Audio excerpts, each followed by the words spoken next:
जब मैं थोड़ा जानता था तब हाथी के समान घमंड में अंधा हो गया था। उस समय इस भाव से मेरा मन भरा हुआ था कि मैं सब कुछ जानता हूँ। जब विद्वान लोगों की संगत से मैंने कुछ कुछ जाना तब पता चला कि मैं तो मूर्ख हूँ। तभी ज्वर के समान सारा मेरा घमंड मिट गया। यह सत्य है कि जिसका ज्ञान नष्ट हो जाता है उनका सैकड़ों प्रकार से पतन होता है। मूर्ख व्यक्ति को सरलता से प्रसन्न किया जा सकता है, विशेष ज्ञानी पुरुष को अधिक सरलता से प्रसन्न किया जा सकता है। जो मनुष्य अपने थोड़े से ज्ञान के कारण स्वयं को बहुत बड़ा ज्ञानी समझता हो, उसे परमात्मा भी प्रसन्न नहीं कर सकते। दुर्गम पर्वतों में जंगली लोगों के साथ घूमना अच्छा है, पर इंद्र के महलों में मूर्ख लोगों के साथ रहना भी अच्छा नहीं है। हे राजाओं, विद्या नाम का धन जिसके पास है उनके सामने घमंड मत करो। उन विद्यारूपी धन वालों की बराबरी कौन कर सकता है।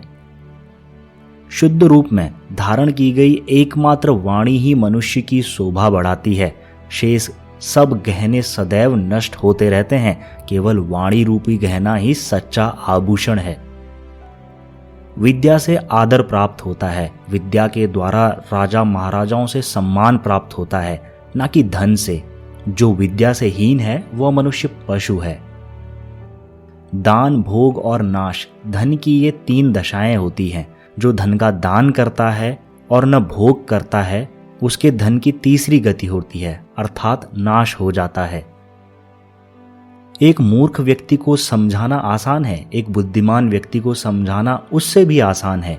लेकिन एक आधे अधूरे ज्ञान वाले इंसान को मनुष्य तो क्या, स्वयं ब्रह्मा जी भी नहीं समझा सकते, क्योंकि अधूरा ज्ञान मनुष्य को घमंडी और तर्क के प्रति अंधा बना देता है।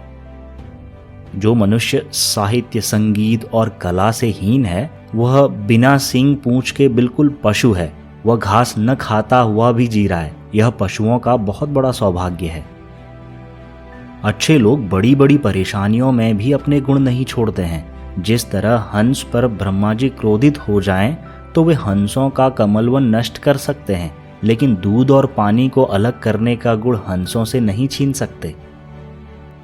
नकारात्मक विचारों की वजह से कुछ लोग काम की शुरुआत नहीं करते हैं। कुछ लोग काम शुरू कर देते हैं, लेकिन परेशानी आने पर काम अधूरा ही छोड़ देते हैं। जो लोग सकारात्मक सोच वाले हैं, वे बार बार परेशानियां आने पर अपना काम बीच में नहीं छोड़ते हैं।